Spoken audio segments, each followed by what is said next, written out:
Hey there, Sabina here with a new game analysis from round 2 of the World Cup in Baku. In 15 minutes or less, day-to-day chess games analysis. Some surprising draws happened today in less than 20 moves. The shortest one was between Zhigalko and Topalov. The game only lasted 13 moves before the players agreed to a draw. Hopefully, Topalov will be showing some more fighting spirit tomorrow, as he is the #1 player of the event, and he will be having the white color tomorrow. So we'll be definitely checking that game out to see how he's coming back after such a short draw today. Anyways, there were some tough and hard-fought games today. The one that I chose to show you is between Grandmaster Alexander Onischuk and Sergey Karjakin. Some two strong players in the world. Sergey Karjakin is currently ranked 12 in the FIDE list, and Alexander Onischuk is a strong grandmaster from the United States, in the top 6 in the country. He has won the US Championship in 2006 and ever since represented the United States with pride in multiple World Team Championships and Olympiads, helping the team win medals in both of these events a couple of times. Aside from his individual chess career, he has chosen to accept a job in 2012 at the Texas Tech University. He's the head coach of the Texas Tech University chess team, one of the most prestigious programs in the country, and he has helped the team qualify for 2 Final Four tournaments, some of the most, again, the most prestigious in college chess. Everybody here in Lubbock is rooting for him to keep going, and let us start enjoying his game. His first game. d4, knight f6, c4, e6, and Alex didn't go for knight c3 entering the normal Nimzovich, but he played knight f3 here. b6, g3. Bishop a6. This is typical Nimzo Indian. Here white plays b3. Not only does he defend c4, but in the same time he opens up b2 for the bishop, which is going to stay very well in fianchetto. This bishop normally doesn't want to be developed on this diagonal because anywhere you're going to put it is going to be chased away. So b2 is definitely the best place in this type of opening. And here black doesn't play bishop e7 because after bishop g2 and castle, white is just going to develop the bishop in b2, and he's going to have a very good position. So that's why black is trying to force white into playing bishop d2, which he does after bishop b4, which is the move that Karjakin played. Now, why is white forced to play bishop d2? Well, we don't want to move this other knight here. We need to finish our development. So if we would move this one, normally we would lose a pawn, which actually happened in a game between Gunina and Zagnidze. Gunina is a former European champion, so here she actually played this line after bishop b7, bishop g2, bishop c3, rook b1, takes. And now you cannot capture back because your bishop is hanging. So castle, bishop c5, bishop b2, and although it looks like white doesn't have that much for the pawn that she gave away, white gets the center, and black is going to have to be careful about this bishop. d6 now is going to allow at some point a3, b4. So black is going to play bishop e7, losing another move with the bishop, and now e4, and if d6, queen c2. If you're interested in playing this kind of dynamic chess where you're giving a pawn and try to find a compensation for it, make sure you check that game out between Gunina and Zagnidze.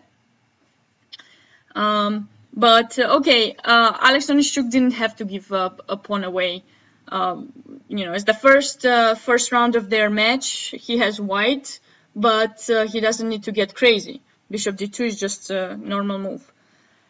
Although it's not the best square for the bishop, it's a natural move that doesn't give up material. Bishop e7. Black, of course, doesn't want to make this trade because now white can take either with queen or the knight and have a very good position afterwards. E4, getting lots of center. So bishop e7, bishop g2, and the normal move here is d5. And actually, Alex played this line before.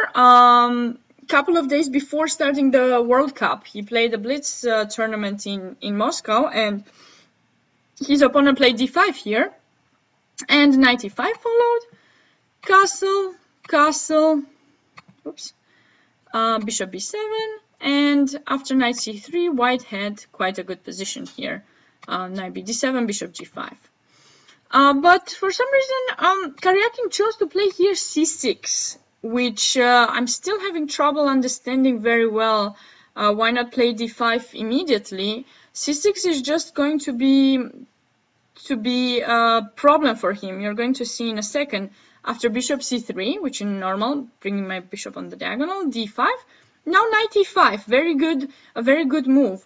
Now I can have this knight d2 f3 idea. I'm also defending my c4 pawn, and I'm keeping the c6 pawn under attack.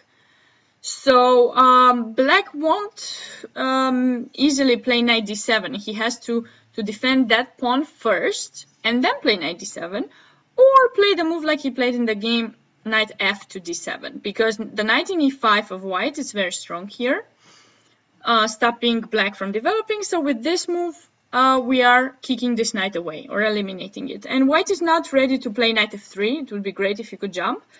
But also, so he cannot do it. f4 also is not good because there's going to be knight takes e5 and this pawn is hanging. So white is forced to capture. But that's alright. Although I help you develop, you're still going to have some trouble to push c5 because d5 might be hanging. So now knight e2. I have two ideas, e4 and knight f3, e5. But mostly e4 is the idea here. Castle, rook c8, e4. White is counter-attacking the center, and not only that, he's trying to open up his g2 bishop. If in case of any trade, this bishop at some point is going to get into play.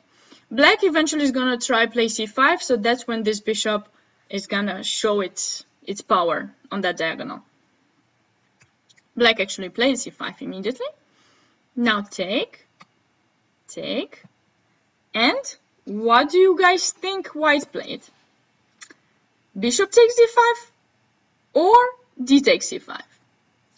Well, there's still some theory here, and Aronian played this. D takes c5 is the move that's normally played. But I believe this was preparation because Alex went for bishop takes d5. What was happening after d takes c5? Well, d takes c4, because otherwise if you just capture back, you're losing a pawn. And here white can play c6 or c takes b6. Either one leads to some little advantage for white. For example, c6, c takes b3, rook e1. As you can see, it's a crazy position tactical. This rook has to exit the attack. Now bishop b5, knight takes b3. Looks like white has a pawn down, but bishop g7 and knight d4, and very nice attack followed. Eventually, this game ended in a draw, but it's definitely an interesting game to see. Anyways, Alex didn't take in c5. He took in d5, which seems quite nice. Because, okay, I'm taking a pawn, and you have to play knight f6, and now you want to capture back your pawn. You want to take in d5, so I go bishop g2, c takes d4. So we basically made a trade, but what happened? I stayed with a beautiful structure with white, and you as black, although you have a pass pawn, you actually created for yourself a weak pawn as well. So this is a very interesting idea. Bishop b2, b5, rook c1, bishop b4. What's the idea? Well, this was actually a move out of theory. B takes c4 first was played before, and after knight takes c4, takes, so that, you know, now both white and black have a weaker pawn. Although white has the bishop pair, at least, you know, if some more pawns get traded off the board, white won't be able to use the superiority of the bishops. But okay, bishop b4 has a similar idea. I'm just not hurrying to taking c4 because this pawn doesn't really go anywhere. Well, at least that's maybe what Sergey Karjakin thought. But in the same time, I will have some idea to play maybe bishop c3 to trade this bishop because it's becoming strong, you know, putting pressure in d4. So white captured in b5, still maintaining, as you can see, a really good pawn structure. But now after bishop b5, we have to be careful because we don't want this pawn to start advancing. So knight c4. Again, we're playing against the weak pawn of black's. And although we allow black to capture now in c4 and give away his bishop pair, again, we'll have both two weak pawns, but white has the superiority of the bishop pair. So of course, Karjakin didn't give the bishop away. That rook is pinned, so why do that?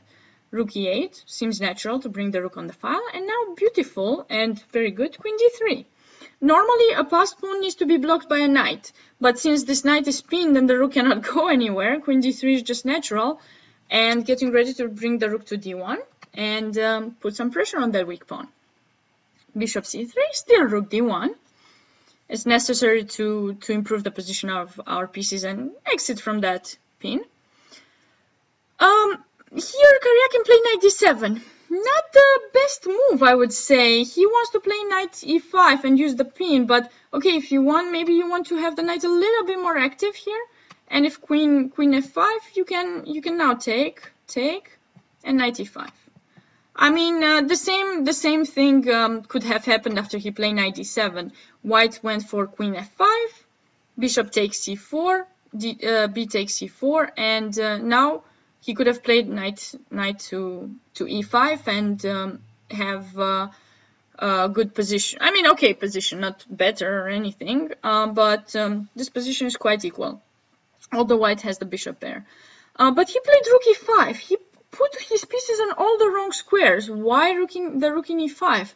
You're just attacking a queen, and I can just go queen f3. This queen is getting ready to be activated on the diagonal. Now another strange somehow move, queen e8. I don't know what he went for. Easy tricks, rook e1 idea, but okay, you don't do anything with this. You're just going to trade a piece, and you'll stay weak on the last rank. Rook a5 would have been, in my opinion, some normal idea to try to activate the rook. Okay, eventually maybe you lose d4, but maybe you can take a2. And now bishop d2 takes, and knight e5 could have been something tried by black. But he played rook queen e8, and now bishop f4 with tempo. He put his rook right for me to develop my bishop with tempo. Now rook c5 again. Rook placed on a dark square. Maybe you want the knight to come to c5 to blockade this pawn. Now very beautiful queen b7, activating the queen. Knight f6. This pawn is hanging, so we don't want to make that trade. Bishop f1, very good. Queen d7. Finally, Karjakin is trying to trade some material, but rook b1. If you trade, I'll activate my rook. Very good move by Alex. g5. This is just a weakening move. And now we are going to start seeing white's bishop's superiority. Check. King g7. Bishop e5. Whoops. The spin. Queen f5. Rook b5. Improvement of every single piece in this position. Takes. Now I will have a majority. This pawn is not progressing. Just your bishop is hanging. Queen e6. a4. Queen c7. He doesn't even try to find a way to defend this bishop to take that pawn. No, not at all. These pawns are going to advance and promote to a queen. Bishop c4. Ooh, weakness in f7. Bishop takes e6, and this endgame is simply won by white because of the superiority of the bishop against the knight. I really hope you enjoyed this game and keep rooting for Alex. Stay tuned for tomorrow.